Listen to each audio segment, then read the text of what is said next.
Go ahead and squeeze on in here. This is a very immersive part of the tour. Imagine 59 people all crammed aboard this boat. We'll also note out there were not like multiple levels to this boat, with the possible exception of the electric motor room. This was it. Yes? Why isn't that torpedo there? Oh, we'll talk about that in just a minute, so don't you worry. Say what? Isn't it dangerous? Oh, no, this is not a real torpedo. It's a simulation. Yes, but back then. Oh, back then. So the torpedoes actually, it took a little work to actually arm them, so they're not actually super dangerous just lying around. It actually takes quite a bit of fiddling to activate it so that it's like ready to explode. I mean, it's still like an entire torpedo right there, but yeah, not quite as scary as it might first seem. So, you guys hang tight right there. Right now we are in the ballast, or no, we are not in the ballast tank area. Right now we are in the petty officer's quarters. The ballast tanks are something that you can see sort of along the side there in that cross section.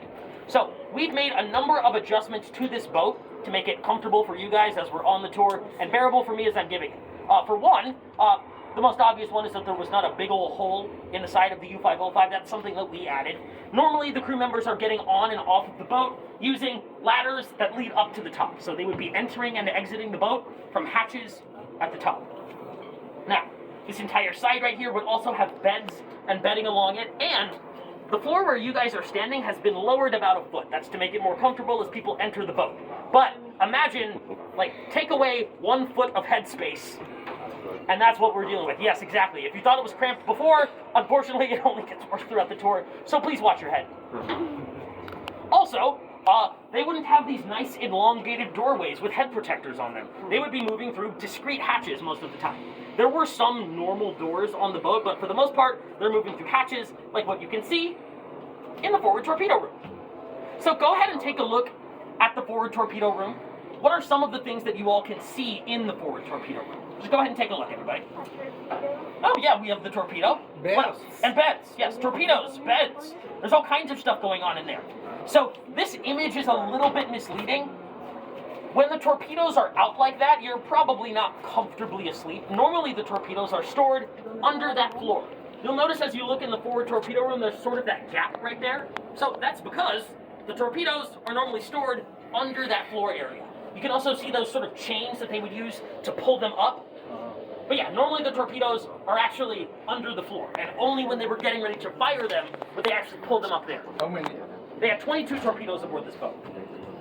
So, in this case, you also notice the beds. So, this is where middle to higher ranking officers would be sleeping, this room right here that we're in. The lower ranking crew members would be sleeping in the forward torpedo room. Now, total, there were only 35 beds. There were 59 crew members aboard this boat, so there were not enough beds per person.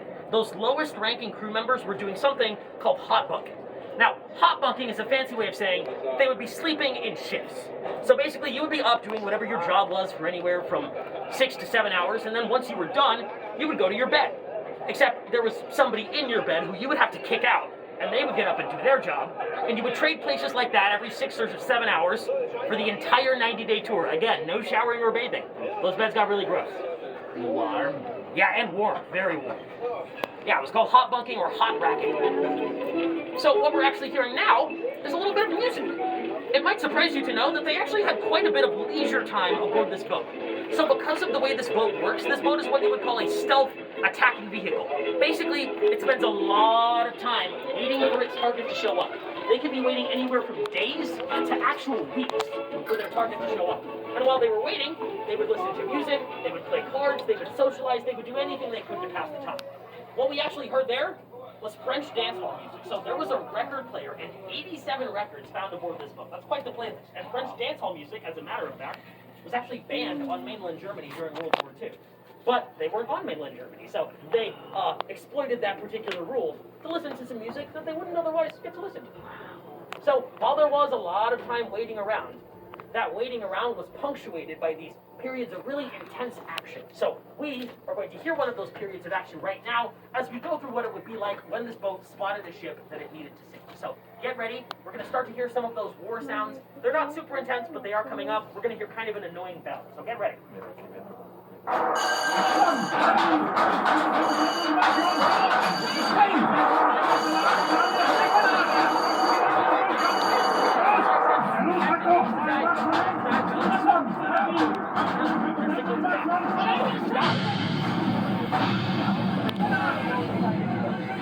So these valves run all along the side of the boat. And as you turn them, they expose those ballast tanks, those hollowed out tanks, to the outside, and they begin to fill with water.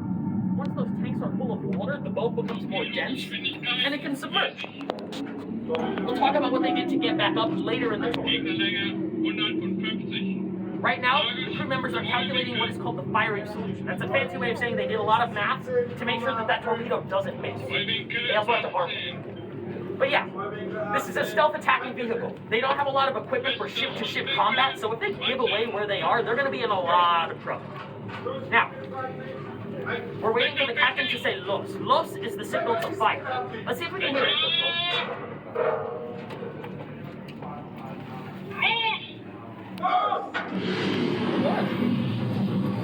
So that firing solution is so precise that they can literally set a watch to. That ticking sound is not just for effect.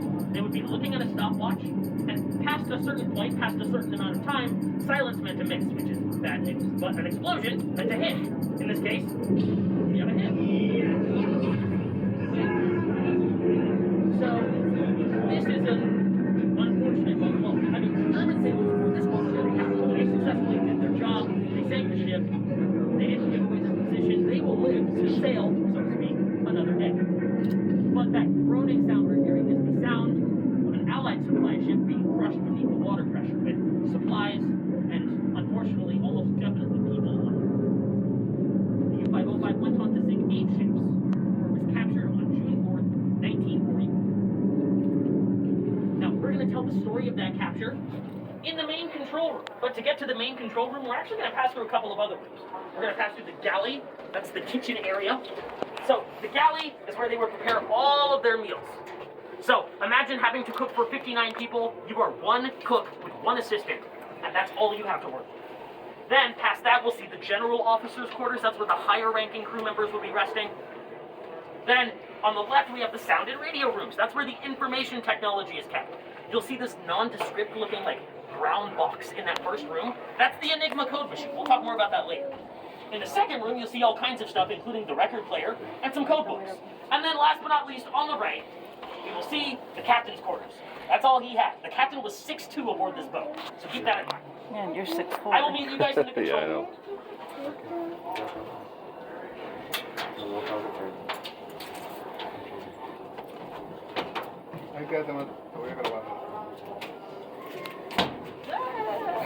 Like I said, I'm attached. I'm attached. Had you.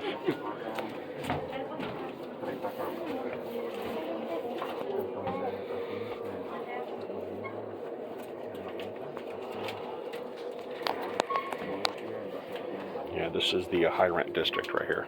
I'm gonna keep space between us. Yeah.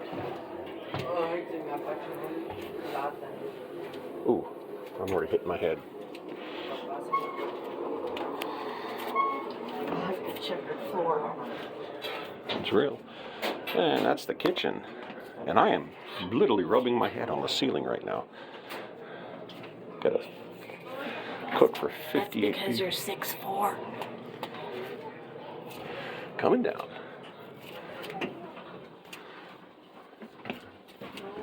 Oh, he got curtains. Okay, I can stand up right here. Okay, what kind of sawed-off little dwarf would fit in there?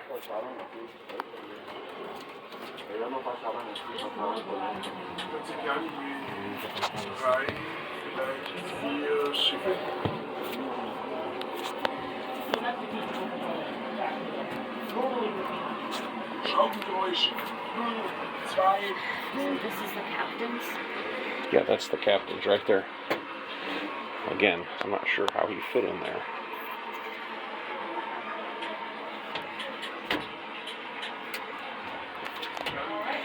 Yeah, no. We're going to get started with the story of the U-505's capture now. Actually, briefly, we're going to talk about how the boat was actually piloted. So go ahead and gather on in. We do have a tour coming up on the so we try to squeeze in here just to be considerate of them. So, the U-505, basically to pilot this boat, they would use a couple of things. So we already talked a little bit about how the U-505 would submerge. To float, they actually have these flasks of compressed air that they would empty into those same tanks. That air is so compressed that it can actually push out the water. and that actually causes those tanks to be full of air, and then they're more buoyant, and then the boat can surface. These wheels right here, these two wheels constitute what are called, well, the wheels and the stations that are in them constitute what are called the Plainsman Station. So the Plainsman Station, go ahead and squeeze a little bit further in. We've still got some people who are coming in. The Plainsman Station controlled the upward and downward tilt of the U-505. So there are basically these fins along the outside of the boat. As you turn these wheels or use those pistons, the U-505 will tilt up or down. Now, that station right there, that box that doesn't have a wheel around it, that is the electrical rudder control. You could also call that the helmsman station. So basically that controls the rudder in the back. That controls the left and right turn. So between the up and down tilting, the left and right turning, and that sinking and floating we talked about earlier, that's most of how the U-505 manages itself underwater. There's also a map behind you there, ma'am. That's of Cape Verde, so that's where you can see about where they were captured. And then that weird trash can looking thing right there is actually the gyroscope. So that's important for understanding where you are underwater. So, we're going to get into the actual story of the U-505's capture now. So, at this point, a little bit before June 4th, 1944, the U-505 spots an enemy warship. So Captain Harold Longa, the captain of this boat, sees an enemy warship. So not a supply ship like they're supposed to sink, but a ship that's actually decked out with all kinds of weapons and weaponry. So, at that point, the captain orders what's called a crash dive. A crash dive is a little bit more intense than a regular dive. In addition to the regular diving stuff we talked about, any crew member who's not busy doing something else rushes to the nose of the boat. They're trying to put as much weight on the nose as possible so that they can dive at a steeper angle. If they dive at a steeper angle, they'll be underwater and in stealth mode a little bit faster, even if it's only 1 or 2 seconds. So we're going to play the sounds for a crash dive now. We're going to hear kind of an annoying bell, and then we're going to hear a bunch of scurrying around. So get ready. Crash dive coming up.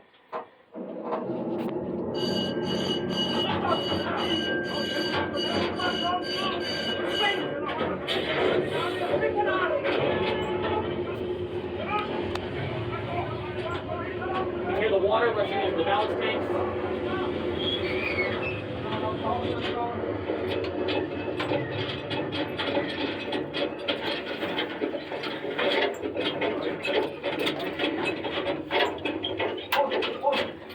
So right now they're getting into what's called silent running mode, or what we would consider stealth mode. Basically, at this point, they are hiding. So they're super concerned about a couple of things. One, they don't want to make too much noise. And two, they don't want to use up too much oxygen. So they do 2 things. One, they switch to electrical power. Normally this thing is using that diesel engine, but when they're underwater, they're going to use electrical. That diesel power actually uses up your air supply pretty fast, which is not something you want to mess around with when you are underwater in a sealed can with no readily available air supply. Now, the other thing that they would do is they would send any crew member who wasn't busy with something else to sleep. The idea was that if a crew member was asleep, they wouldn't be consuming as much oxygen or making as much noise. Now, neither of those things are 100% true, but this was an emergency, so they weren't really taking any chances. Now, as they're underwater, they're just waiting. That sound is the sound of the Allied sonar trying to find this boat's specific location.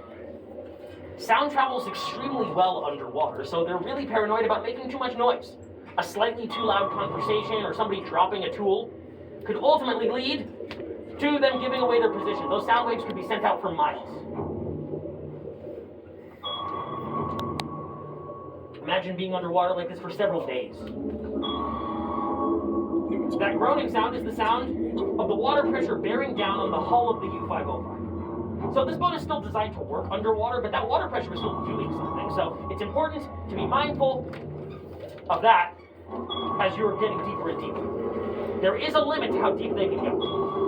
What they really don't want to hear, though, are splashing sounds. Splashing sounds mean depth charges. Depth charges mean the jig is up. All you can really do at that point is hang on and hope that it's not a direct hit. So those were the depth charges. Get ready. We're going to hear a muffled explosion. Get ready. So at this point, the U-505 suffers an indirect hit. Now, lucky for the German sailors on this boat, this was not a kill operation. This was a capture operation. They were actually trying to capture the boat. Now, fortunately/unfortunately, depth charge is not exactly a precise tool. It's an explosive, so it actually does quite a bit of damage to this boat. It jams the rudder in the back, and it also disrupts the gyroscope. So the boat can no longer figure out where it is, and it's actually peeling downward and left a little bit in a way that means they're getting really close to what's called crush depth. Crush depth is when that water pressure is too much and the boat gets squished, regardless of what or who is on it. It is the worst case scenario if you were aboard the boat. So, they head to the surface. What they find are Jan Gallery, that hunter-killer task group, and several minutes of sustained gunfire. We're about to hear some gunfire as well, so get ready.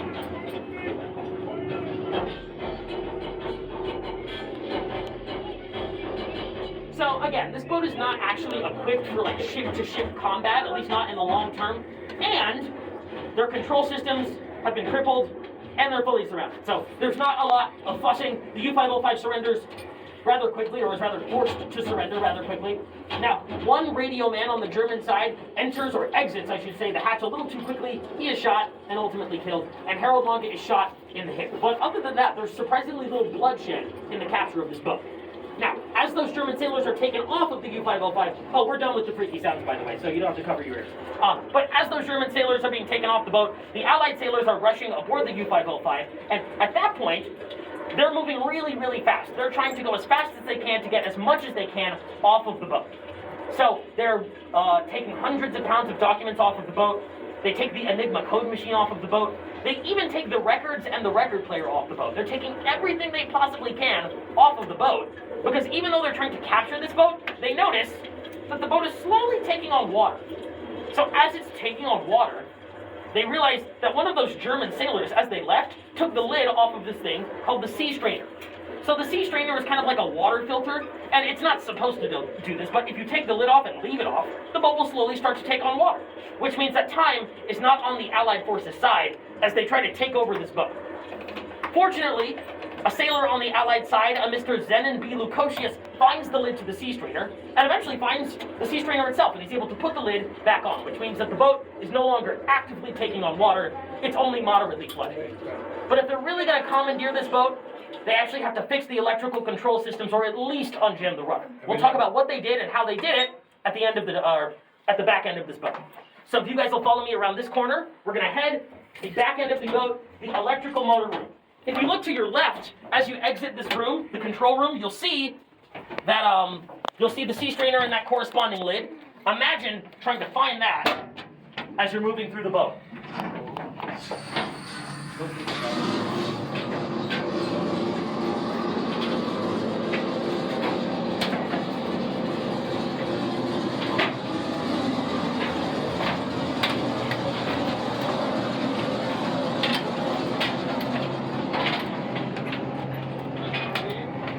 The electric motors right there. Wow. Alright. So in this case, I need you guys to stand over in this area. You'll be able to see up here in a second, but for now we gotta finish up the story. So hang out over here for now.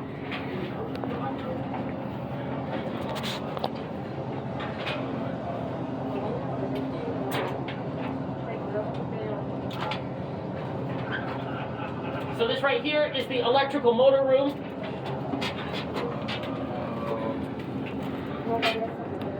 We're going to go ahead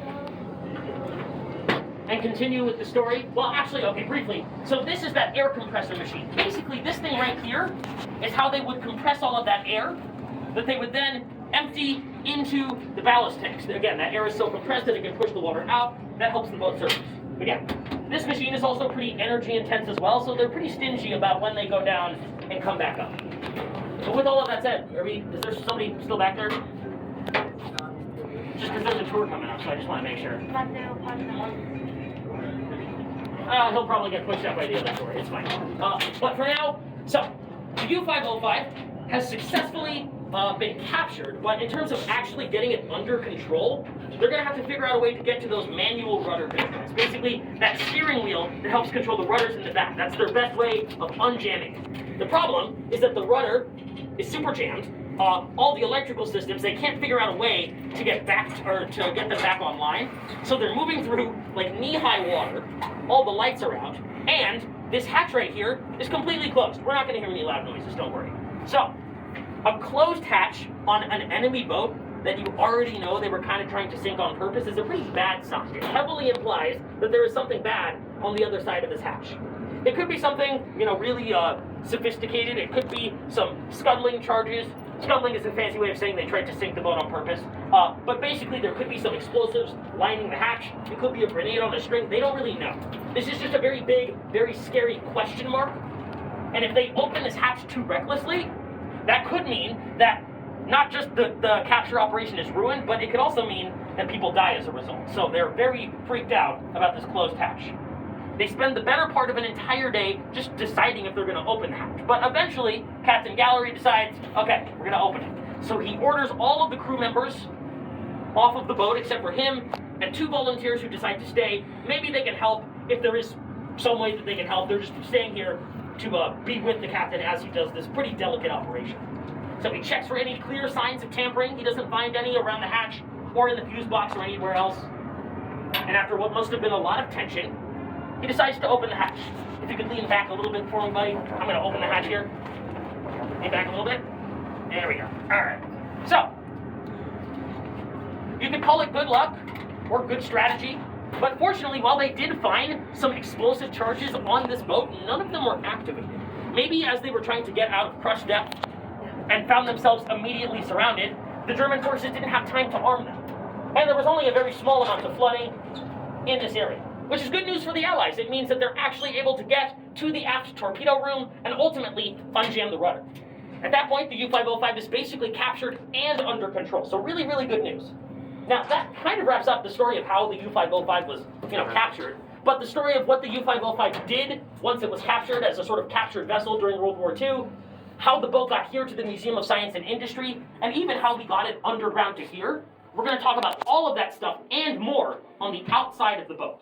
So feel free to take a look at the aft torpedo room. Please, however, do not actually go into that room. It is not safe. That floor is not steady. So take a look in the room, take a look, peek your head in, and then meet me on the outside of the boat. Where is the periscope?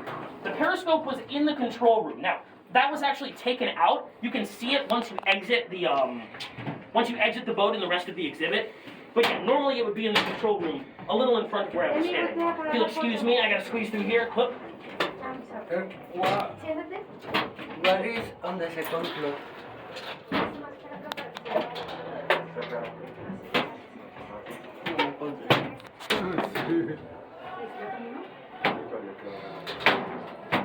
Déjame te tomo una foto.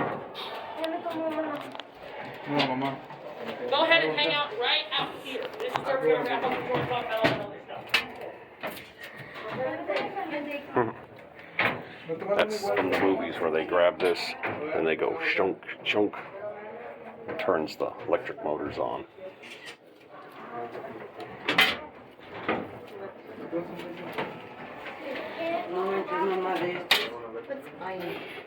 One. Where? What? Lifter. Ein. Yeah, that's one. How can you have 2 ones? One, 2.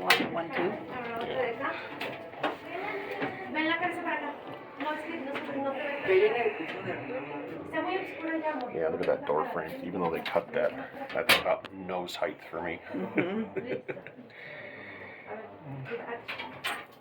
That brass clock.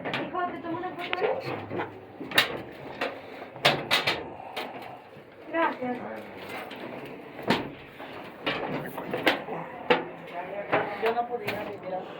It's a restroom.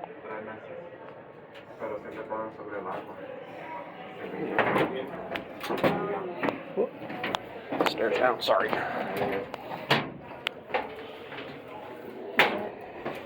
So people would go down there to work on the... Something. Yeah, it's the batteries were down underneath. There's the shafts.